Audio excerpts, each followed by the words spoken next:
పద్మశ్రీ పురస్కారం పొందిన భారతీయ తొలి కళాకారుడు శ్రీ స్థానం నరసింహారావు గారి స్వీయ రచన నటస్థానం రెండవ భాగం 14/9/20 రెండవ అధ్యాయంలో ఉన్నాం. కొద్దిగా చిత్రలేఖనం ప్రాక్టీస్ చేస్తున్నారు అని స్కూల్లో ఆ ప్రదర్శనలో ఆయనకి కన్సోలేషన్ బహుమతి వచ్చిందని చెప్తారు. ఆయన విజయనగరం రాజు మీద మహారాజు బొమ్మ గీశారు. ఇప్పుడు చిత్ర రచనలో ఎక్స్పీరియన్స్ సాధన పాఠం నేర్పు ఎలా పొందారో చెప్పు. ఆ బహుమతి నా చిత్రలేఖన అభిలాషను ప్రోత్సహించి ఆ ప్రోత్సాహాన అనేక చిత్రాలు గీశారు. ఆ రచనా పాఠవం ఎంతటి అనుభవాన్ని గడించుకున్నది అంటే, ఎవరైనా 1 గంట కాలం కదలకుండా ఓపికతో కూర్చోగలిగితే వారిని వాడిని చూసి దాదాపు వారిలాగా చిత్రించట అనుభవం కూడా వచ్చింది. ఒకనాడు మా మేనమామ గారిని కూర్చోబెట్టి 2 గంటల కాలంలో ఆయన చిత్రాన్ని రంగులతో సహా వేశారు. మా మామ తన చిత్రాన్ని చూసుకొని లోపల సంతోషించి ఏదో నిర్ధారణ చేసుకున్నట్లుగా తల ఊపారు. ఆ నిర్ధారణే నా వయసులో 18వ ఏట ప్రవేశించిన కొద్ది మాసాలకే తన కుమార్తె హనుమాయమ్మతో నాకు వివాహం జరిగింది. నా ఈ చిత్ర కళానుభవం నా నాటకరంగ జీవితంలోని వివిధ వేషధారణలకు ఎంతగానో తోడ్పడింది. ముఖానికి పూసుకునే రంగుల భేదంలో కానీ, అనుగుణ్యమైన దుస్తుల సేకరణలో కానీ, వాటిని అలంకరించుకోవటంలో కానీ మరొకరి మీద ఆధారపడకుండా నన్నెంతో ప్రోత్సహించారు. అది స్త్రీ వేషధారణకు ఎంతో మెరుగులు పెట్టి యోగి దర్శన్ ఆనాటికి మా బాపట్ల మున్సిపాలిటీ కాదు, ఒక యూనియన్. ఆ ఆఫీసు రైలు స్టేషన్ దగ్గరగా ఉండే ఒక యూనియన్ ఆఫీస్. ఇప్పుడు అది మున్సిపాలిటీ అయిన తర్వాత ఆ ఆఫీసును బాగు చేయించి మున్సిపల్ ట్రావెలర్స్ బంగళా, రహదారి బంగళా ఏర్పాటు. ఆనాటి యూనియన్ ఆఫీసుకు దగ్గరగా పెద్ద నేరేడు చెట్టు ఉండే. దాని కింద లభించే చల్లదానానికి పొరుగురి వాళ్ళు 2 ఎడ్ల బండ్లను అక్కడ నిలుపుకుంటూ ఎడ్లకు మేత వేసుకుంటూ ఉండేవారు. అక్కడికి ఎక్కడి నుంచో ఒక యోగి వచ్చి పద్మాసనం వేసుకొని కూర్చొని తన ముందు నిప్పుల నెగడి పెట్టుకొని వారం రోజుల నుంచి ఉంటున్నాడు. ఆయన జ్యోతిష ప్రభావం ఊరిలో వాళ్ళందరికీ చాలా ఆకర్షణగా వచ్చేది. అంతా వచ్చి ఆయనకు తమ చేతులు చూపించుకుంటూ ఆయన చెప్పే విషయాలు తృప్తి పడుతూ తమ భూత వర్తమాన భవిష్యత్తు ఫలితాలు వింటూ వెళ్తూ ఉండేవి. నేను మా స్కూల్ వదిలిన తర్వాత సాయంకాలం అప్పుడు అక్కడికి వెళ్ళి ఆయన కొంచెం దూరంలో విడిసి ఉన్న ఎద్దులేని బండి మీద కూర్చొని ఆ జనాన్ని ఆయన్ని చూస్తూ ఉండేవాడు. నా మనసులో ఒక మదన వేధిస్తూ ఉంది. అదేమంటే, మాకు ఆస్తి లేదు, ఆ కారణం వల్ల నాకు పెళ్లి కాదేమో అనే చింత మా అమ్మకు పట్టు. పైగా మా అక్కయ్య కూతుర్ని నాకు ఇవ్వాలని చెప్పినందుకు మా అమ్మ మరింత చింతపడుతూ ఉండే. ఈ చింత ఒకంత నాలో కూడా ఒక మదనమై ఆ ఆలోచనలతోనే ఆ బండి మీద కూర్చొని ఆ యోగి వారం రోజుల నుంచి నన్ను చూస్తూనే ఉన్నాడు. నా చేతిలో కానీ డబ్బైనా లేకపోవటంతో నేను ఆయన దగ్గరికి వెళ్ళి నా చెయ్యి చూపించుకోవటానికి వెళ్ళాల. అది గ్రహించాడు ఏమో. ఆ యోగి ఎవ్వరూ లేని సమయంలో నా వంక చూసి నవ్వి, బాబా ఇదరావు ఆవు బేటా ఆవు అని నన్ను పిలిచాడు. భయంగా వెళ్ళాను. బతావ్ తుమ్హారా హాత్ హమ్ దేఖేంగే, చెయ్యి తాగు, నీ చెయ్యి చూస్తానని చెప్పారు. నా వద్ద డబ్బు లేదు నీకు ఇవ్వటానికని జ్ఞానపూర్వకంగా ఆయనకి చెప్పాను. ఆయన నవ్వి పర్వానహి అని నా హస్తం చూశాను. ఒక్కసారిగా నా వంక తేరిపార చూసి తన తల పంకించి చిరునవ్వు వచ్చిరాని తెలుగు భాషలే, అరే బేటా నీ పెండ్లికి ఎంత ఫికర్ పడతావే, నీకే షాదీ ఏక్ మహీనే మై ఫైతాది అంటే అవుతుంది, నెల రోజుల్లో నీ పెళ్ళి అవుతుందిరా, ఎందుకు కంగారు పడతావు. మహీనేమే అంటే ఏమిటి అన్నానే. మళ్ళీ నవ్వి అరే ఒక్క నెల మే హైతాది లే నీకు దోస్తు బంధువుమే అవుతాది, నెల రోజుల్లో అవుతుంది. నీ బంధువుల అమ్మాయే నీకు పళ్ళం అవుతా. దోస్త్ అంటే ఏమిటి అన్న. అతడు 4-5 రకాల సౌజ్ఞలు చేసి చివరకు నీ మేనమామ కూతురే నీ పెళ్లి కూతురు అని అర్థమయ్యేటట్లుగా చెప్పు. ఇంకా ఇలా అన్నాడు, ఆ అమ్మాయి కాపురానికి వచ్చినప్పటి నుంచి నీకు ఐశ్వర్యం, కీర్తి, ప్రతిష్టలు కలుగు. 25 పెళ్ళిళ్ళు నీ చేతి మీదుగా జరిపిస్తావు. అవి నాకేం అర్థమయ్యేది కదా. నా వద్ద రూపాయి లేదు సాధువు గారు మీకు ఇవ్వడానికన్నా. అందుకు అతను నవ్వి నాకు తెలుసులే, నాకేమి ఇవ్వక్కల్లా. ఒకనాడు నీతో నాకు అవసరం కలుగుతుంది, అప్పుడు నీ దగ్గరికి నేనే వస్తాను అనే భావన సౌమ్యలతో నా దగ్గరకా అన్నాను ఆశ్చర్య. నవ్వుల తల మాత్రం ఊపాడు చిరునవ్వుతో. అవునని అర్థం. ఆయనకు నాతో ఏం అవసరం ఉంటుంది, నా దగ్గరకు ఇంత పెద్దవాడు రావటం ఏమిటి, ఇదేదో నన్ను సంతోషపెట్టడానికి అన్న మాటే, లేక మరింత డబ్బు గుంజుకోవటానికే అన్నాడు అనుకున్న మనసు. కానీ అతడు చెప్పిన మాటలు వింటే నా మనస్సులోని మదన ఎలా తెలుసుకున్నాడు కానీ కొంత నమ్మకం కలిగి. ఈ వార్తను మా అమ్మకు చెప్పు. ఆమె ఆ యోగి వద్దకు వచ్చి పళ్ళు దక్షిణ ఏదో సమర్పించి కాళ్లకు మొక్కి కొంతసేపు ఏదో విని వెళ్ళిపోయి, ఆ యోగి చెప్పినట్లుగానే నెల రోజులకు నా 18వ ఏట నా మేనమామ కుమార్తెతో పెళ్లి జరిగింది. ఈ విధంగానే నా నాటక జీవితంలో నా చేతి మీదుగా ఇప్పటికి 25 పెళ్ళిళ్ళు కూడా చేశాను. ఆ యోగి దర్శనం అయిన సుమారు 2-3 ఏళ్లకు మళ్ళా ఆయన దర్శనం నాకు తెనాల్లో నా గెస్ట్ హౌస్లో వసతి గృహంలో దొరికి ఆయన నా పురోభివృద్ధికి మంత్రోపదేశం చేశారు. అది ముందు రాబోయే నా తెనాలి జీవిత ఘట్టంలో చెబుతా అని అక్కడ వదిలేశారు. ఆనాటి నాటక రంగం ఎలా ఉంది, ఈయన రంగస్థల ప్రవేశం చెయ్యకము. ఆనాటి ఆంధ్రరంగ నాటక రంగ పరిణామానికి పునాది అయిన నాటక రంగాన్ని ముందుగా ఒకసారి పరిశీలిద్దాం. అది వివరిస్తాం.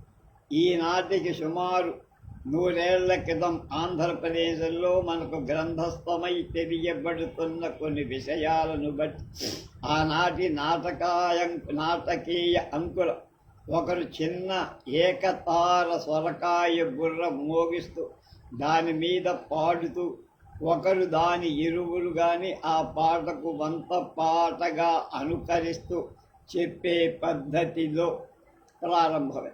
దాని తర్వాత తోలుబొమ్మలాటలుగా ఆచరణలో తదెత్తాయని తెలుస్తుంది. వీళ్ళ తర్వాత కొంత మెరుగెక్కిన కళా సంస్కారంతో బుర్ర కథలు చెప్పేవారు కానీ బయలుదేరారని, వీరు మహావీరుల జీవిత గాథలను కథలనుగా పాడుతూ ప్రచారం చేస్తూ ఉండేవారని. వీరి కథల్లో ఆంధ్రదేశపు గుబ్బిలి, పర్నాడు ప్రాంతాల వీరగాథలు సుప్రసిద్ధంగా ప్రచారమై ఈ బుర్ర కథా నిర్వహణలో 1940 నుంచి ఇవాల్టి వరకు నా అనుభవంలో ప్రసిద్ధులుగా పేరొందిన వాళ్ళు 3 ఉన్నారు. వాడు నిడదవోలు అచ్యుతరామయ్య, నాజర్ బి బెనర్జీ గారు. బుర్ర కథను అధిగమించి మరొక మెట్టు ఎక్కినట్టుగా కళారంగం వెలిసిందట. 10 మంది కలిసి ఒక బృందంగా ఏర్పడి భాగవత రాగధరను వచనంలో కానీ పాటలు పద్యాల్లో కానీ రాసుకొని నృత్య నాటకాలుగా ప్రదర్శిస్తూ ఉంది.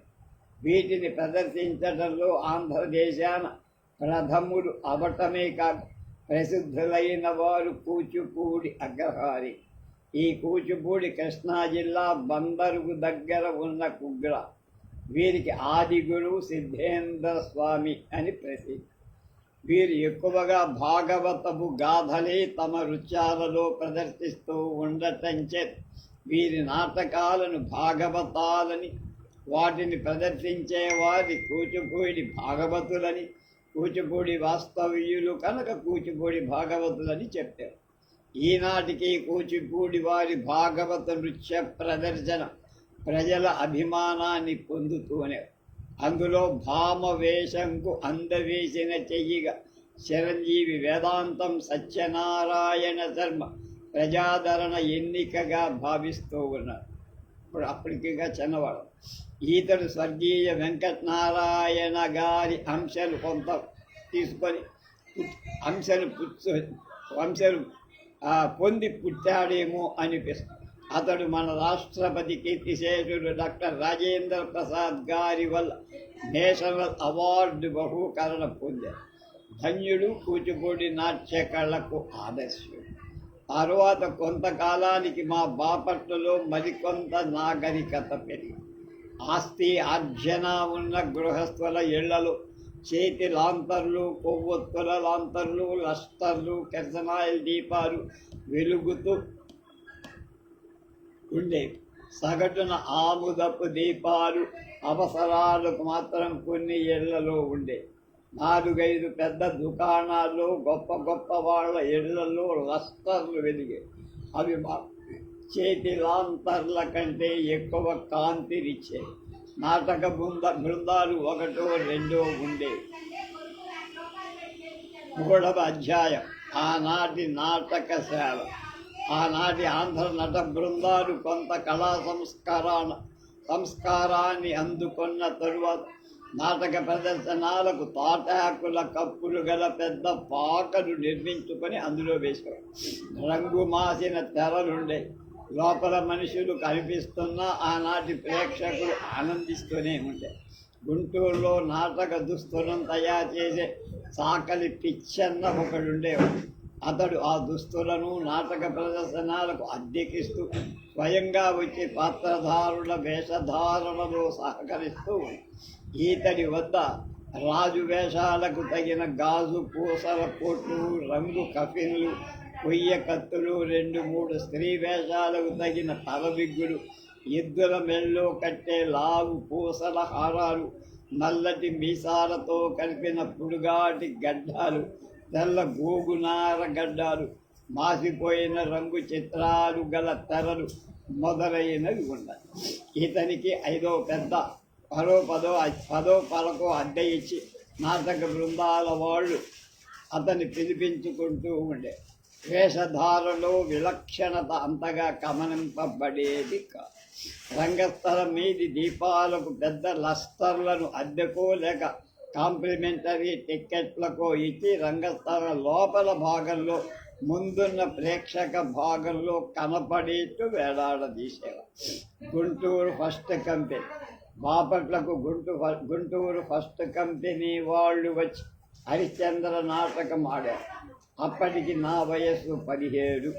ఈ నాటకాన్ని బలిజేపల్లి లక్ష్మీకాంత కవి రాశారు. ఇది ఈనాటికి బాగా ప్రచారంలో ఉన్న నాటకం. గుంటూరు ఫస్ట్ కంపెనీ వారు ఆ నాటకాన్ని బాపట్లలో తాటాకుల దళ్ళు కట్టిన ఒక పాకలో ఆడారు. దాన్ని ఆ కంపెనీ వారు బాగా ప్రదర్శిస్తారని చాలామంది అనుకునేవారు. చూడాలని నా మనసు తొందరపడి ఎలా చేతిలో ఒక పావలా డబ్బు కూడా నా స్నేహితుల వద్ద ప్రయత్నించిన రూపాయి కల్పన. నాటకం రోజు సాయంత్రం ఆ నాటకశాల చుట్టూ తిరగ్గా ఒక చోట దడికి కొద్దిగా గుచ్చబడిన తాటాకులోంచి సందు ఒకటి కనపడి అందులోంచి చూస్తే రంగస్థలం దూరంగా లీలగా కనిపించి ఆ రంధ్రాన్ని మరికొంత పెద్దది చేశారు. అది ఒక ఉపాయం లభించిందని తృప్తిపడి ఇంటికి వచ్చేశా.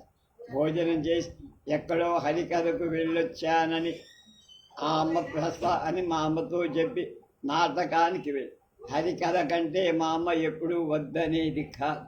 టిక్కెట్లు కొన్న జనమంతా హాల్లోకి వెళ్ళి తమ తమ స్థానాల్లో కూర్చున్నారు. అన్ని గేట్లలో బందోబస్తుగా టిక్కెట్లు వసూలు చేస్తున్నారు.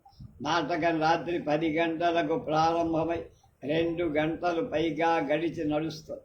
దూరానికి సహితం నటుల పద్యాలు వినిపిస్తాయి. అందులో చాలా వాటికి ప్రేక్షకుల కరతాళ ధ్వనులు వన్స్ మోర్లు అందుతాయి. వాటిని వింటూ ఆ హాలు చుట్టూ నా వయస్సు గల కొందరు పిల్లలతో తిరుగుతూనే ఉన్నా. కానీ ఆ సాయంత్రం చూసిన తడిక సందు ఎక్కడో హాలు చుట్టూ ఆవరించిన చీకట్లో ఎంత వెతికినా నాకు కనపడదు. వెతగ్గా ఒక తోట ఒక చిన్న రంధ్రం కలిపి ఆ రంధ్రంతోంచి నాతో పాటు మరిద్దరు కుర్రాళ్ళు కూడా కలిసి రంగస్థల నటుల్లో కొందరిని చూడగలిగి ఆ ఇద్దరూ నన్ను వదిలేసి హారు చుట్టూ మరొకసారి తిరగబోయారు. అందులో ఒకడు వచ్చి రారా, ఈ నేల గేటు గుండా వాడు లోపలికి వెళ్ళాడు, మనం కూడా వెళదాంరా అని నా చెయ్యి పట్టి లాక్కెళ్ళాడు. ఆ నేల గేటు వాడు కుర్చీలో కూర్చుండి కొనికి పాటలు పడుతున్నాడు. నన్ను తీసుకొచ్చిన కుర్రాడు ఆ గేటు గుండాని మెల్లగా లోపలికి జ్వరపడ్డాడు. నన్ను రమ్మని సంజ్ఞ చేశాడు. నేను అలాగే లోపలికి వెళదామని తటపటాయిస్తుండగా రంగస్థలం మీద నటుడి పద్యాలకు ప్రేక్షకుల వంశమోర్ జోరై అతడు మళ్ళా పాడలేదు కాబోలు. ప్రేక్షకుల అరుపులు, ఈలలు, హాళ్ళు మోగే. ఆ అలజడికి గేట్లో కొనికి పాటు పడుతున్నవాడు తూలి కళ్ళు తెచ్చి అప్రయత్నంగా నన్ను చూశాడు. నేను తప్ప అక్కడ ఎవరూ లేరు. నేను అతని చూపులకు భయంతో 2 అడుగులు వెనక్కి చేసి నుంచున్నా. ఏం లోపలికి వెళ్తావా అన్నాడు. భయంతో వెళ్ళాలనుకుంటే లోపలికి వెళ్ళి కూర్చో అన్నాడు. ఆ మాటకు నాకెంతో సంతోషమైంది. వెళ్ళి కూర్చున్నా. అది నేల తరగతి. కొంతసేపు దాకా ఆ తరగతి నా చూపులకు తృప్తినివ్వ. ఆ గేటు వాడు కొద్దిసేపటిలోనే తన గేటు వదిలేసి వెళ్ళిపోయాడు. అది గమనించి మెల్లగా జరుగుతూ బెంచీ క్లాసులోకి వెళ్ళి కూర్చొని నేను బెంచీ క్లాసులోకి చేరిన తర్వాత 1 గంటకు నాటక ప్రదర్శనం అయిపోయింది. ఆ చివరి రంగంలో ప్రేక్షకులతో పాటు నేను కొన్ని పద్యాలకు చప్పట్లు కొట్టి ప్రేక్షకులంతా వెళ్ళిపోయారు. నేను మాత్రం అరగంట దాకా కొద్ది మందితో అక్కడ ఉండిపోయాను. వారు నటించిన విధానం నా మనస్సులో నిలిచిపోయి నన్ను బాగా అలరించింది, ఆనందపరిచింది.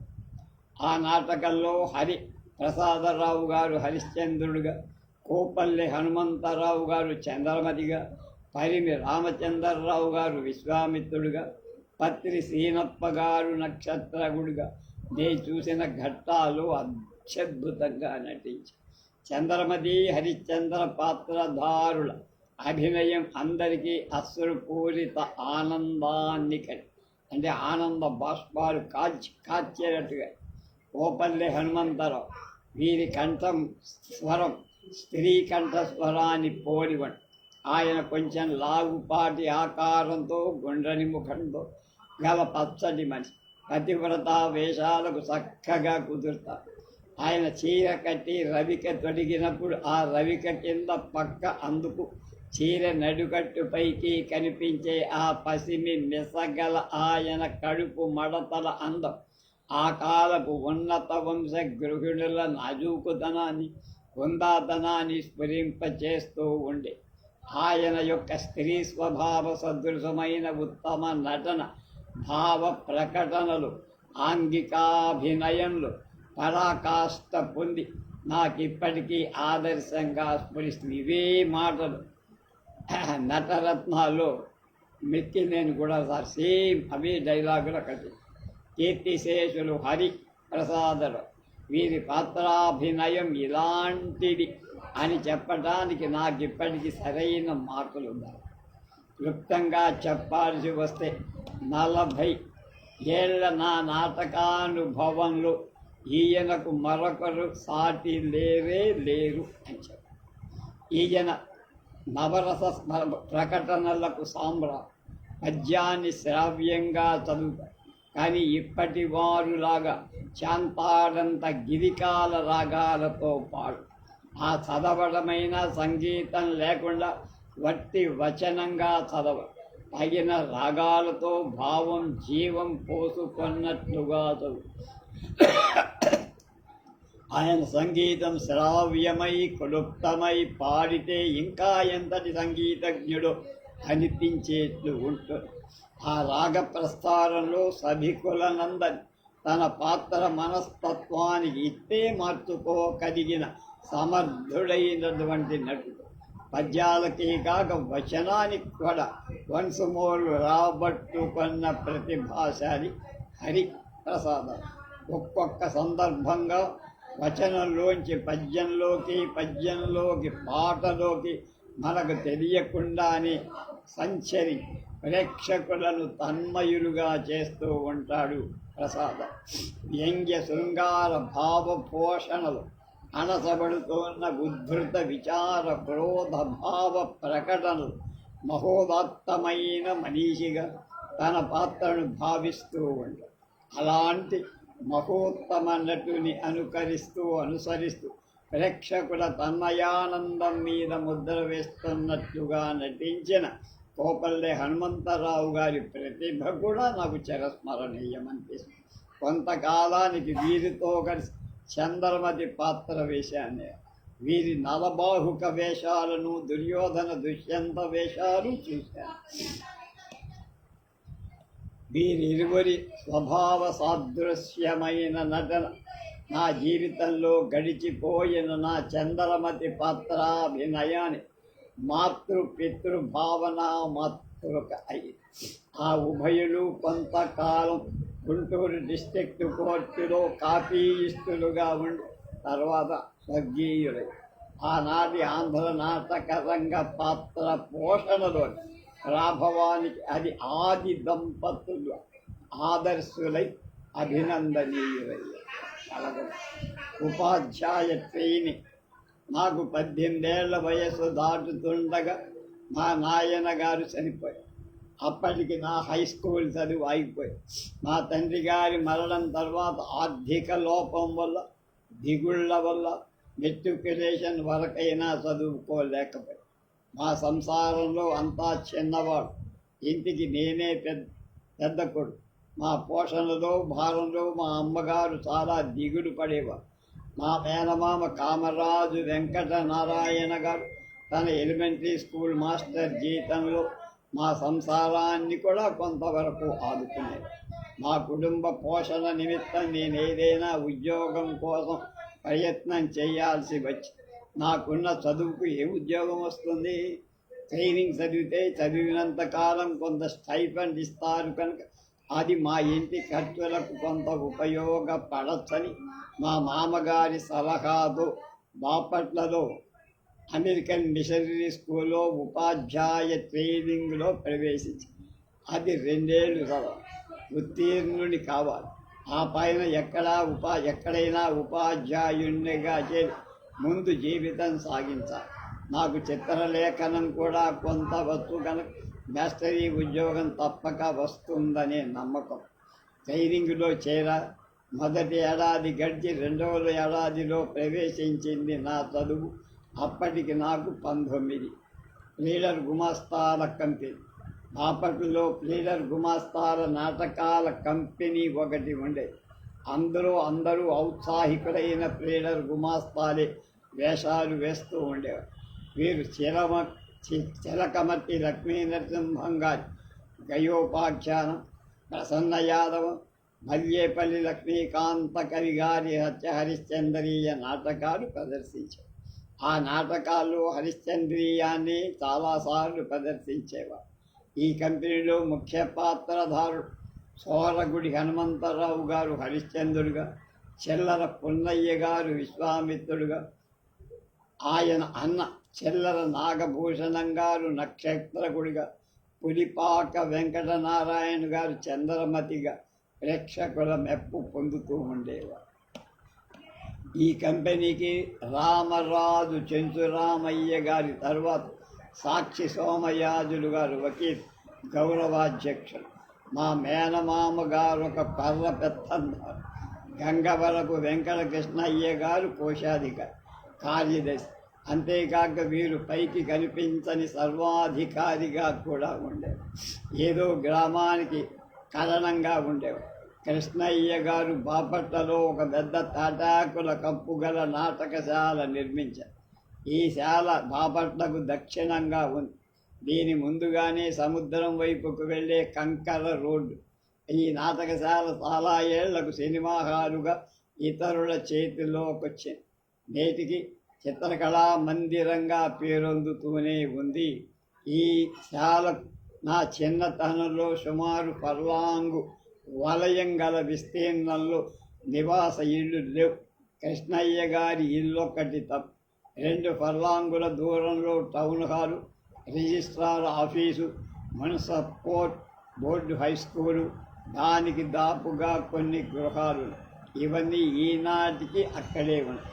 ఆ కాలం నాటికి దక్షిణంగా ఊరు బాగా పెరిగిపోయి, ఆ పెరిగిన దానికి కొంతకాలం దాకా మాయా బజార్ అని, తర్వాత విజయలక్ష్మీపురం అని అన్నారు పేరు. లీడర్ గుమాస్తాల కంపెనీ వారంతా ఔత్సాహికులే అయినా వారి ప్రదర్శనాల ఖర్చుకు మాత్రం రూపాయి అర్ధ పావుల ప్రవేశ టిక్కెట్లు పెట్టేవారు. వీరి ప్రదర్శనాలకు 100 రూపాయలు వసూలైతే అది గొప్ప ఆదాయం. 100కి మించితే ఆనాటి ప్రదర్శనం అద్భుతం అన్నట్టు వాడు చెప్పుకునేవారు. మా మేనమామ మేమంతా ఆ ప్రదర్శనాలు చూడటానికి వెళ్ళేవారు. ఆ కంపెనీకి చేతి పెట్టే హార్మోనియం ఒకటి ఉంది. దీన్నే రంగస్థలం మీదనే ముందున్న సైడ్ వింగులో ఒక మూలగా పెట్టి ప్రేక్షకులకు కనపడకుండా ఒకరు నటుల పద్యాలను పాటలు వాయిస్తూ ఉండారు. అందరికీ పాటలకు ఒకే శృతి గల మృదంగం కూడా ఉంది.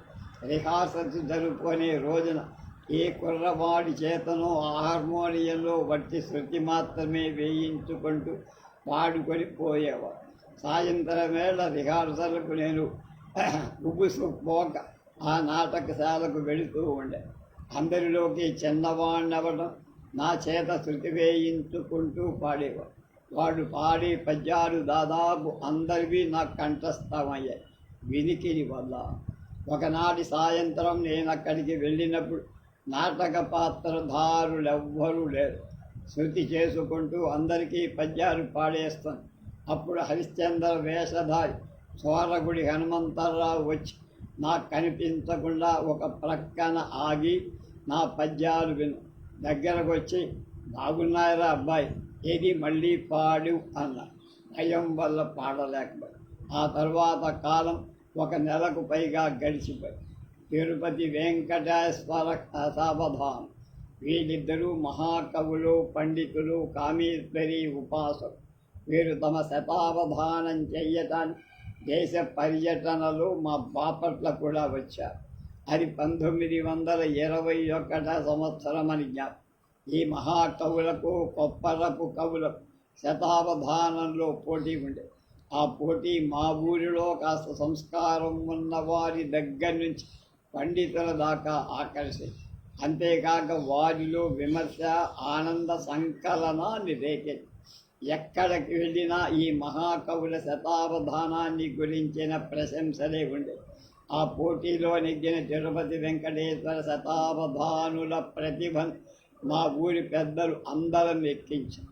వారి గౌరవార్థం ఈ ప్లీడర్ గుమాస్తాల కంపెనీ వారు తమ ప్రసిద్ధ నాటకం సత్యహరిశ్చంద్రియన్ ప్రదర్శిద్దామనుకున్నారు. ఈ నిర్ణయం ప్రదర్శన రోజుకి 4 రోజుల క్రితం జరిగింది. అందులో చంద్రమతి వేషధారి ఊళ్ళో లేకపోవటం వల్ల అతని కోసం వేటపాడానికి 6 మైళ్ళ దూరంలో ఉన్న పల్లెటూరుకు కబురేది. ఈలోగా అందరూ చేయాల్సిన పనులు నడుములు కట్టుబడి చేసి దిగి పనిచేశారు. కరపత్రాలు అచ్చొచ్చించారు. ఆహ్వాన పత్రికలు ఊళ్ళో పెద్దలందరికీ పంచిపోయారు.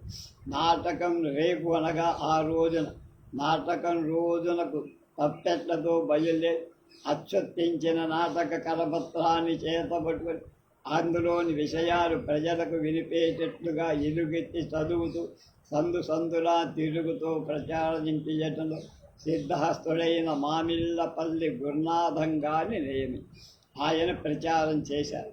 అందరికీ ఉచితంగా చూసే ప్రదర్శన కాబట్టం ఊరి వారంతా తల్లి వచ్చేటట్టుగా ఉత్సాహంగా ఉన్నట్టు కనిపించారు. ఇందులో చంద్రమతి వేషధారి కోసం వెళ్ళిన మనిషి నాటకం రేపనంగా ఆ రాత్రికి తిరిగి వేషధారి వారం రోజుల నుంచి జ్వరంతో మంచంలో నీరసించి పడి ఉన్నాడని, నాటకానికి రాలేదని ఆ మాటలతో నాటకస్తులందరికీ గుండెల్లో రాయి పడ్డట్టయి ఎక్కడి పనులక్కడే ఆగిపోయి నాటక ప్రారంభం నుంచి చివరి దాకా చంద్రమతి పాత్ర ఉండటం కారణంగా విధిగా మరొక చంద్రమతి పాత్రధారుని అన్వేషించాల్సి వచ్చి ఊరిలో గాలించారు. ఊహరుగారు. నాటకం మార్చి మరో నాటకం వేద్దామనుకున్నారు. హరిశ్చంద్రలో చంద్రమతి వేషంలో నాటకాల్లో 3-4 కోసం ఆలోచించారు. కనుక ఏ విధంగానైనా చివరికి కొన్ని రంగాలు ఎత్తేసైనా హరిశ్చంద్రనే ప్రదర్శిద్దామని నిర్ణయించుకో.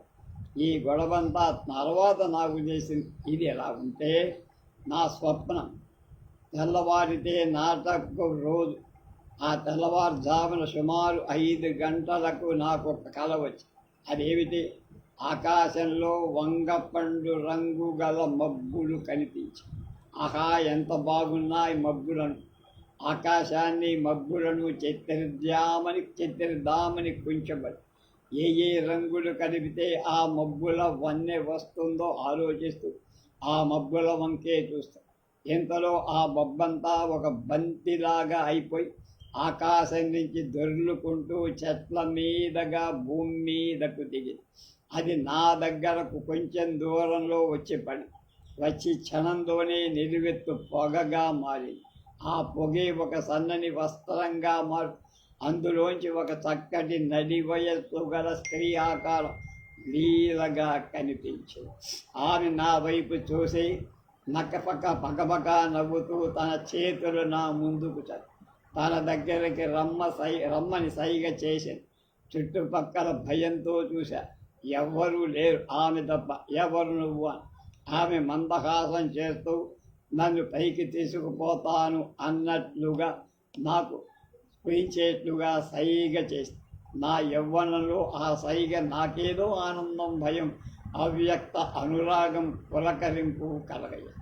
ఆమెను అటు ఇటు చూస్తూ భయంగా దగ్గరికి ఆమె నా 2 చేతులు పట్టుకొని ఒక్క ఊపన తన వీపు మీదకు పైకి ఎగిరి చెట్ల చిటారు కొమ్మరుద ఇంకా పైకి వెళుతూనే ఉంది. కిందకు చూశా. పడిపోతానేమో అన్న భయం గుండె దడ కొట్టుకుసారి. వామ్మో అని కాకే చప్పున మెలకు వచ్చి కళ్ళు తెరిచా. చూసుకుంటే వెళ్ళకిలిగా పడుకున్న నా ఎదురు రొమ్ము మీద గట్టి దిందొకటి ఉంది. నిద్రలో ఎప్పుడు పెట్టుకున్నానో తెలియదు. దాని అవతలకు తోసేసా. దడ తగ్గిపోయి ఆహా ఈ స్వప్నం ఎంత బాగుంది అనుకుంటూ మళ్ళా దానికోసమే కళ్ళు మూసు. నిద్ర రాల, ఆ స్వప్నము రాల.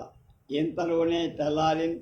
ఆ రోజు మామూలుగా నా ట్రైనింగ్ స్కూల్కి వెళ్ళానే కానీ నా మనస్సంతా ఎక్కడో పరాధీనమైనట్లుగా క్లాసులో కూర్చున్న ఒకరిద్దరు సహాధ్యాయులు ఏదో పలకరించారు. ఆహా ఎంత బాగుందన్న. ఏమిట్రా బాగు నీ బొంద అన్నారు. డ్రాయింగ్ మాస్టర్ గారు నల్ల బోర్డు మీద నెమలి బొమ్మ అన్నారు. నాటకరంగ ప్రథమ ప్రవేశం. ఆ రోజే ప్లేడర్ గుమాస్తాల కంపెనీ వాడు ప్రదర్శించే నాటకం. ఆ రోజు ఆ నెల నాకు ఇప్పుడు జ్ఞాపకం లేవు. ట్రైనింగ్ చదువుతున్నాను కనుక ఆ సంవత్సరం మాత్రం 1920 అని చెప్పగలను. మధ్యాహ్నం 2 గంటలై మా డ్రాయింగ్ మాస్టర్ బండారు రామస్వామి గారు నల్లబల్ల మీద నెమలి బొమ్మను గీసి పాఠం చెప్తున్నారు. ఆయన చిత్రలేఖంలో సిద్ధహస్తులే కాక నాటక రంగాన ప్రసిద్ధికెక్కిన నటుడు కూడా. పద్యాలు చక్కగా రాగయుక్తంగా చదవగలిగిన అనుభవశాలి. గుంటూరు మూన్ థియేటర్లో ప్రధాన పాత్రధారి ప్రేక్షకుల మెప్పును పొందినవాడు. ఈయనంటే మాకందరికీ ఎంతో గౌరవం. ఇంతలో ప్లీడర్ గుమాస్తా కంపెనీలోని హరిశ్చంద్ర పాత్రధారి సోలగుడి హనుమంతరావు గారు సైకిల్ మీద వచ్చి మా స్కూల్ ఆవరణలో దిగారు. ఎవరినో అడిగి నేరుగా నా క్లాసు రూమ్ దగ్గరకు వచ్చారు. ఎదురుగా కనిపించిన నన్ను చూసి బయటికి రమ్మని సైగ చేశారు. వెళ్ళారు. ఏమిటిలా వచ్చారని, మీ హెడ్ మాస్టర్ గారి కాంప్లిమెంటరీ టికెట్ ఇవ్వడానికి వచ్చానులే అన్నా. ఇవాళ మన నాటకం ఉంది, వస్తావా అన్న. వస్తావా? ఓ అన్న. నీతో వచ్చే స్నేహితులు ఎవరైనా ఉన్నారా అన్నారు. ఒకడున్నాడు. తప్పున 4 టికెట్ ఇచ్చి ఇంకెవరైనా ఇచ్చుకో అన్నాడు. నాకెంతో సంతోషం కలిగింది. సరే వెళ్ళొస్తానని సైకిల్ ఎక్కి కొంత దూరం వెళ్ళినట్టే వెళ్ళి మళ్ళా వెనక్కి తిరిగి వచ్చి నా దగ్గరకు రావటం చూసి, చూడబాయ్, ఇవాళ నాటకానికి తిరుపతి వెంకటేశ్వర కవులు వస్తున్నారు. వారికి మన సభ తరపున గొప్ప సన్మానం చేయదలిచాం. ఊళ్ళో పెద్దలంతా నాటకం చూడటానికి వస్తున్నారు. రంగస్థలం మీద నటులందరికీ మహాకవులు ఆసు కవిత్వంలో ఆశీర్వదించేట్టుగా కూడా ఏర్పాటు చేస్తున్నాం. చిన్న వేషం ఏదైనా వేస్తావా అని. నేనా? ఆశ్చర్యంతో అవును, అలాంటి అవకాశం మళ్ళీ రాదబ్బాయి. బాగా ఆలోచించుకో, నువ్వు ఆడవేషం వేస్తే చాలా బాగుంటుందన్న. ఆడవేషం? నేనా? ఏ వేషం అది? మాతంగ కన్య అన్న. అబ్బే, వేస్తే మంచి వేషమయ్యే వేయాలరా, మాతంగ కన్యేం కర్మ అన్న. అయితే ఏముందండి వేయటానికి అన్నాను. చంద్రమతి అన్న. అయ్య బాబోయ్, చంద్రమతి? నాకున్న మతి కూడా పోవడానిక? నేను వెయ్యను, నా చేత కాదు అన్నా కావరా. చాచా, ఏం పోదురా, నువ్వు ఆ వేషమే వెయ్యాలి, మంచి పేరు వస్తుంది, తప్పదురా అబ్బాయి అన్న. అబ్బో, చాలా పెద్ద పోర్షనే కదా, నాకు రాదండి అన్న. అయినా ఆ వేషం వేసే వెంకటనారాయణ ఉన్నాడుగా, ఆయనేమై అన్న. అతను తన ఊళ్ళో జ్వరపడ్డాట, రాడు. నువ్వు వెయ్యకపోతే ఇక నాటకమే ఆగిపో. ఈ విపత్తులో నువ్వు ఆదుకుంటే అంతా నిన్నే మెచ్చుకుంటారబ్బాయి. గంగారపు కృష్ణయ్య గారు నిన్ను అందలానికి ఎక్కిస్తారు, నా మాట విను అంటూ ఒక్క తెరకుండా ఏమేమో చెప్పి నాలో నటన ఉత్సాహ బీజాన్ని నాటి పెరిగిపోయాడు. అబో బాబు, అందులో ఒక్క ముక్కైనా నాకు రాదు కదా అన్నాడే. పర్వాలేదు, పోషణ అంతా రాకక్కర్లే, నీకు జ్ఞాపకం ఉన్నంత వరకు పద్యాలు మాత్రం చదివే. నీకు ఆ పద్యాలు వచ్చని నాకు తెలుసుగా, గబరాపడకు, దగ్గర నేను ఉంటాగా మైకునా. పైగా ప్రాంతింగ్ ఉంటుందాయా, పెద్ద పెద్ద సమాసాల్లో ఉండే పద్యాలు ఎగరగొట్టిన నేను సర్దుకుపోతాలే, భయపడబాక అని ఏవేవో చెప్పి నా గడ్డం పట్టుకొని బతిమాడు.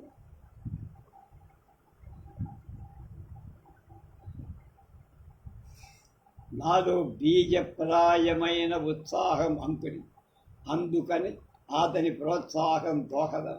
నాలో కొంత మెత్తదనం కలిగి చప్పున మా మామ జ్ఞాపకానికి భయమేసి, మా మామ ఏమంటాడు అన్న. ఆయన నిన్నేమనకుండా నేను చూసుకుంటాగా, నా మాటల మీద మీ మామకు గౌరవం ఉందిలే, నా మాట వింటాడు, భయపడక. అవును, ఆ మాట నిజమే. ఈయనకు ఆనాటి స్కూళ్ళ ఇన్స్పెక్టర్కు మంచి స్నేహం. ఈయన వల్లనే మా మామయ్య మేస్తరీ ఉద్యోగానికి 5 రూపాయల ప్రమోషన్ కూడా వచ్చి, కనుక ఈయన చెబితే మా మామకు అన్నేమీ అనడు.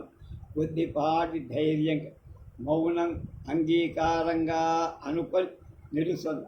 అది గ్రహించిన హనుమంతరావు, ఇదిగో పుస్తకం, ఇందులో నీకొచ్చినంత వరకు ఈలోగా చదువు, రాని పద్యాన్ని వచనాన్ని వదిలే, నే సర్దుకుపోతానురా బాబు. రాత్రి 9:30కే నాటకం, నువ్వు 6 గంటలకే హాలు వద్ద కృష్ణయ్య గారి ఇంటికి రా అని సైకిల్ ఎక్కా. మా మామయ్యను మాత్రం నాకు కనపడకుండా చెయ్యండి అన్నాను. అది నేను చూసుకుంటాను రా అని రివ్వునెడు. పుస్తకం తీసుకొని కొంచెం గుండె దడతో క్లాసులోకి వచ్చి కూర్చు. మాస్టర్ ఏదో చెప్పుకుపోతున్నాడు, నా బుర్ర ఎక్కల. తల తిరుగుతోంది, జ్వరం వచ్చినట్టుగా ఉందని మాస్టర్తో అబద్ధం చెప్పి 3 గంటకే ఇంటికి వచ్చి, ఇంత పెందరాళే వచ్చావేంట్రా అన్నది మా మాస్టర్. సెలవు పెట్టారు, మాకు ఈ పూట సెలవు అన్నారు. ఆమె నిజమే అనుకుంది. మా ఇంటి వసారా అరుగు మీద కూర్చొని స్కూలు పాఠాలు చదువుకుంటున్నట్టు హరిశ్చంద్ర నాటకంలోని నా పోర్షన్ చదవటం మొదలు చదువుతున్నానే కానీ నా మనసు ఆ పోర్షన్ మీద లగ్నం కావట్ల. వేషధారణ మీద, ఆ వచ్చే ప్రేక్షకుల మీద అటు ఇటు పరిగెత్తుతుంది. అందులో ఒక్క మాట నా మనస్సుకి ఎక్కదు. పుస్తకం మూసేసి కళ్ళు మూసుకొని కాసేపు పడుకున్నా. నా వేషం ఎలాగుండాలో అని ఆలోచిస్తున్నా. అప్పటికి నా అనుభవంలోని అనేక రకాల స్త్రీల రూపాలు నా మనసులో తిరిగాయి. ఒక్క రూపమైన చంద్రమతి వేషధారణకు నమూనాగా నాకేం కనపడదు. నా చిన్నతనంలో చూసిన వెంపటి వెంకటనారాయణ గారి భామావేశం నా మనసులో మసకగా మిది. ఆ విధమైన వేషధారణ చంద్రమతికి తగదేమో అనుకోను. తర్వాత కోపల్ల హనుమంతరావు గారి చంద్రమతి జ్ఞాపకం. అది ఒక విధంగా ఒక స్థితికి సరిపోయింది. కానీ ఆ వేషంలో ఆయన్ని మహదైశ్వర్యం తొలతూగే మహారాణిగా నేను చూడలేదు కనుక అది సరిపోదు. అంతటి శరీర సౌష్ఠవం కూడా మన దగ్గర లేదు కనుక ఇంతలోని ఆ రోజు తెల్లవారుజామున స్వప్నంలో కనిపించిన స్త్రీమూర్తి నా మనస్సులో మసకగా వేసి ఆమెను ఒక దేవతగా భావి మనస్సులో నమస్కరించి కొంతసేపటికి ఏదో మొండి ధైర్యం నాలో కలిగింది. లేచా. లోనికి వెళ్ళి అమ్మతో, అమ్మ, ఇవాళ హరిశ్చంద్ర నాటకం తిరుపతి వెంకటేశ్వర కవులు చూడటానికి వస్తారట. వారికి గొప్ప సన్మానంట. ఆ కంపెనీ వాళ్ళకి కాస్త సహాయంగా ఉండేందుకు మామయ్య నన్ను 6 గంటలకే హాల్ దగ్గరకు రమ్మన్నాడు. మామయ్య ఇంట్లోనే భోంచేసి నాటకానికి వెళ్ళొస్తాను.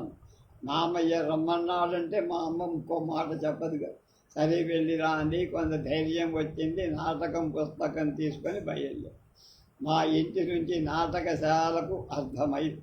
ఆ రూటునే నడిచి వెళ్తూ భావనారాయణ స్వామి ఆలయంలోకి వెళ్ళి స్వామికి నా హృదయపూర్వకంగా భక్తిపరంగా నమస్కారం చేసి బయలు.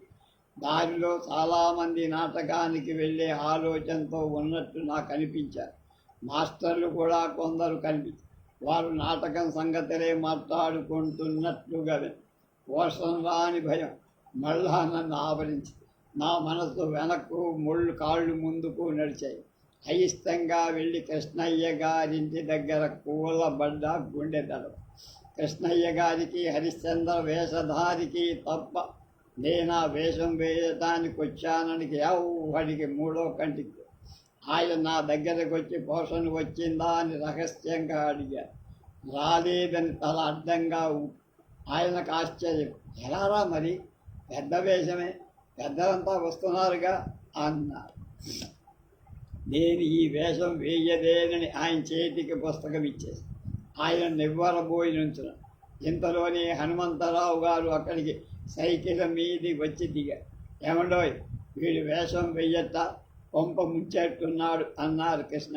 ఏమిట్రాయ్, కొంప ముంచుతావా ఏమిటి? మాట ఖచ్చితంగా ముందే చెప్పలేకపోయావు.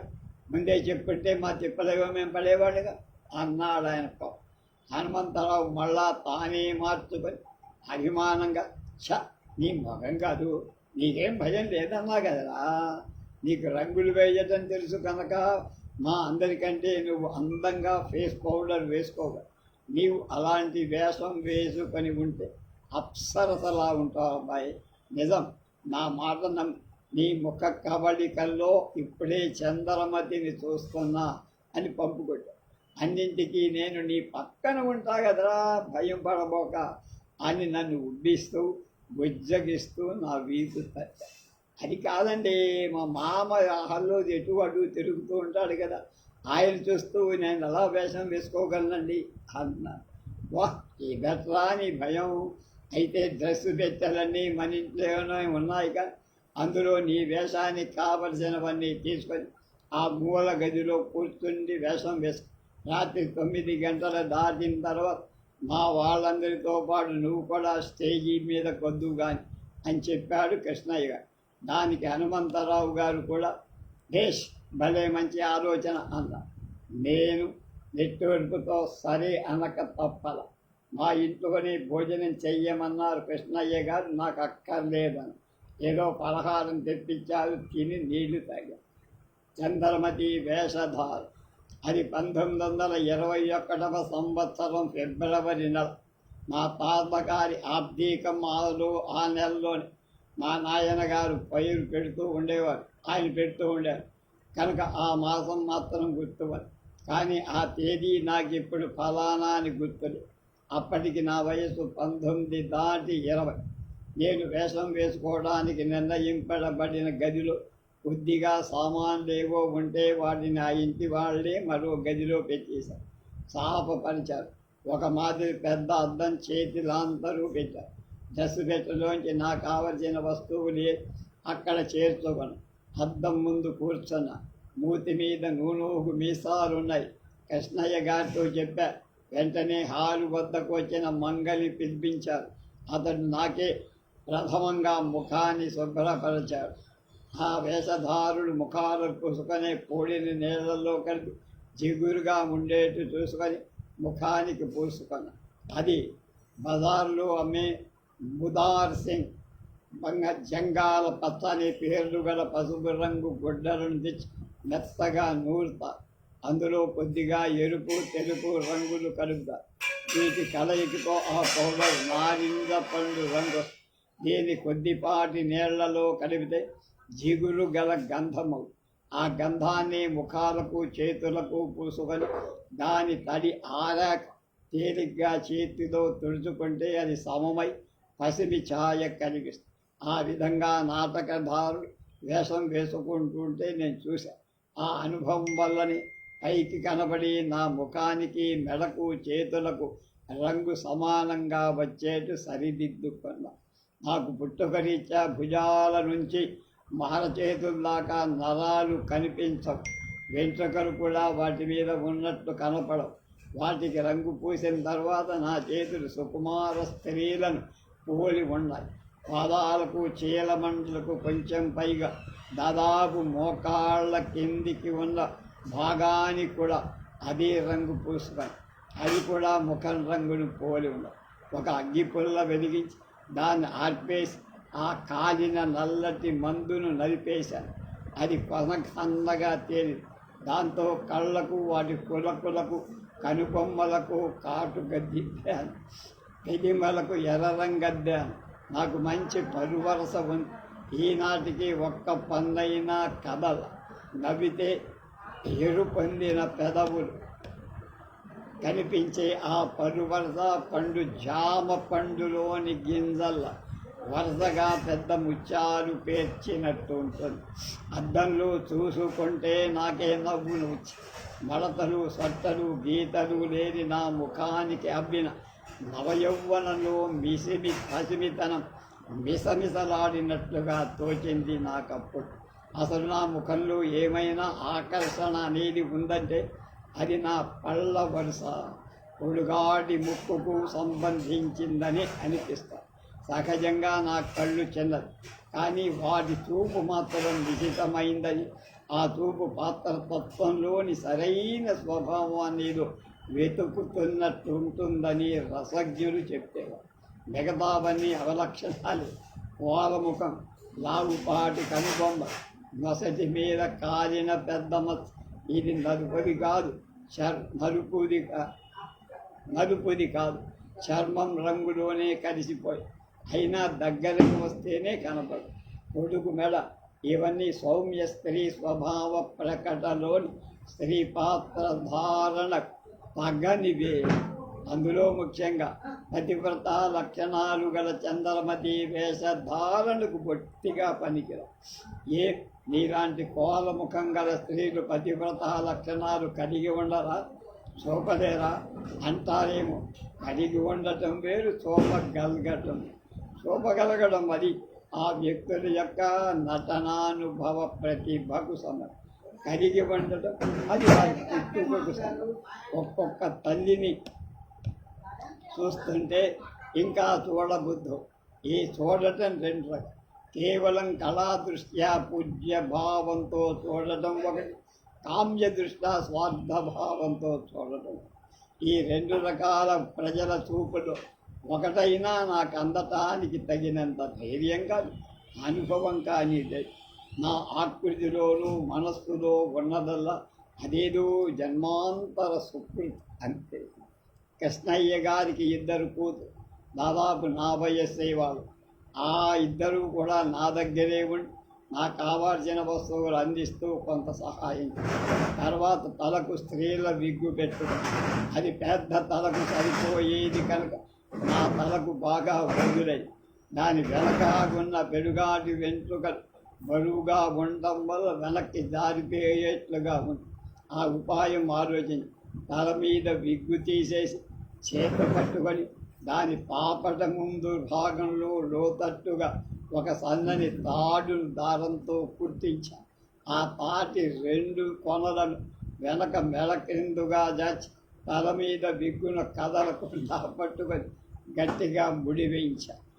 ఇక ఆ విగ్గు ఎంత వెనక్కు లాగినా జారేట్టు లేదు. విగ్గు పెట్టుకున్న తర్వాత ఆ పాల భాగానికి ఇరువైపులా తిరగాల్సిన ముంగురలు ముఖానికి ఒక అందం నిండుతనం వచ్చేట్టుగా తిప్పుకొని వాటిని చెదరనీయకుండా కంపెనీ వాడు మీసాలకు అంటించుకునే జిగురుతో అంటించి ఆ జిగురు ఈనాడు అంటించుకుంటే స్పిరిట్ గమ్ కాదు, మర్రి చెట్టు పాలను ఒక సీసాలో పట్టించి నాటకం రోజున సిద్ధపరచుకుంటా. ఆనాటి నాటక సభ్యులు బాగా చెమట పట్టే వాళ్ళకి ఈ జిగురు పరసబడి అంటించిన వెంట్రుకలు ఒక్కొక్కసారి ఊడిపోవటం కూడా జరుగుతుంది. అంచేత పెద్ద మీసాలు గడ్డాలు పెట్టుకోవలసిన పాత్రధారులు వాటి మధ్యలో కానీ గడ్డాల పక్కన చివరిలో కానీ సన్నని నల్ల దారాలతో కట్టి చెవుల పైగా మెడల కిందగా బిగించుకుంటా. నాకు చెమట పట్టని కారణం వల్ల నేను అంటించిన ముంగురులు చెదరును లేదు, ఓడలేదు. ఆ విధంగా అంటించుకున్న తరువాత నా ముఖానికి కొంత అందం వచ్చిందనుకొని ఇందుకు నా చిత్రలేఖన అనుభవం కొంత సాయపడి తర్వాత తల వెంట్రుకలను ముడివెయ్యడమా జడ వెయ్యడమా అనే అనుమానం. ముందుగా జడ వేయించుకున్న చూసుకుంటే ఒక కన్యలా కనివి గృహిణిగా లేదు. ఆ జడనే ముడిగా తిప్పమని పెద్దమ్మ ఎలా చెప్పి వాళ్ళు పెట్టుకునే నల్లటి హెయిర్ పెన్ ఇందులో కూర్చుంది. అప్పటికది ముడిగా స్థిరపడి దానిపైన చిన్న పూల చెండులు అమర్చారు. చెవులకు వాళ్ళ తెల్లరాళ్ళ దుద్దులు పెట్టి శీలలు బిగించి ఆ దీపపు కాంతిలో అవి వజ్రాల్లాగా మెరిశాయి. నా ముక్కుకు బెజ్జాలు లేవు. మగవాళ్లకు ఉపనయన కారణంగా చెవులకు పోగులు కొట్టడం బెజ్జాలు ఏర్పడతాయి, ముక్కులకు ఉండవుగా. అంచేత ముక్కు పుళ్ళకకు మారుగా ఏం చేద్దామా అని ఆలోచి డ్రెస్సు పెట్టెల్లో తలుపు రేకు ఒకటి ఉన్నదని తెలిసి ఆ పెట్టెలు ఎప్పుడో హాల్లోకి వెళ్ళిపోయాయి. ఆ అవసరం కృష్ణయ్య గారి కబురుకు ఆయన డ్రెస్సు పెట్టెల్లోంచి చిన్న తలుపు రేకును సేకరించి నేనున్న గదికి పంపాను. ఆ రేకులు చిన్న గుండ్రటి బెల్లలుగా కత్తిరించి వాటి చుట్టూ లోతు వంపులు వచ్చేట్టుగా చిన్న పుల్లతో ముక్కుకు ఇరుపక్కల ఆ జిగురుతో అంటించి అది నా చెవుల దుద్దుల కంటే మెరిసివాలుగా మెరిశాయి. తర్వాత ఆ ఆడపిల్లలు తమ పెట్టెల్లో అదనంగా దాచుకున్న గాజులు తెచ్చిచ్చారు. నా అరచేతులకు పొట్లంగా ఉత్తి వాటిని బలవంతంగా ముంజేతులకు పొట్లంగా ఉత్తి అంటే ఇట్లా పెట్టి గాజులు ఎక్కిస్తారు. ఇంతలో కొన్ని పగిలిపోయాయి. పోగా మిగిలినవి నా చేతులకు ఎంతో అందమిచ్చాయి. కానీ చేతులు కందిపోయి కొంత బాధపడక తప్ప వాడు తెచ్చిన 5-6 జరీ అంచుల రవికల్లో ఒక్కటే మాత్రమే నా చేతులకు వదులు లేకుండా తెలిపారు. చిన్న రాళ్లను రెంటించి తెప్పించి వాటికి పాత గుడ్డలకు చుట్టారు. అవి బంతుల్లా ఉన్నాయి. వాటిని నా ఎదురు రొమ్ము మీద తట్టుకోవటం మొదలుపెట్టి వాళ్ళిద్దరూ ఏమనుకున్నారో ఏమో లోపలే నవ్వుకుంటూ బయటకు వెళ్ళిపోయి తలుపేశారు. ఆ బంతుల్లో ట్వైన్ దారాలతో కట్టుకున్న తరువాత రవికి అంచులను వాటికి మలచుకొని ముడేశాను. అద్దంలో చూసుకుంటే ఒకటి చిన్నది ఒకటి పెద్దది అయినట్టు కనిపించి విప్పి మళ్ళా సమానం చేసుకొని తీరా చూసుకుంటే ఒకటి కిందకి ఒకటి పైకి వెళ్ళినట్టు బాగాలేదని మళ్ళీ ఇవి ఒకే ఎత్తులో సమంగా ఉండేట్లు అద్దంలో చూసుకుంటూ కట్టుకో. ఈ అవస్థ పడటానికి 10 నిమిషాలు. ఆ బయటకు వెళ్ళిన ఆ ఇద్దరు ఆడపిల్లలు తలుపు సందులోంచి చూస్తున్నారు కాబోలు. రేవికి బాగా బిగించుకున్న వెంటనే తలుపు తెరుచుకొని లోపలికి వచ్చి కూర్చున్నారు. నేను గ్రహించుకున్నాను.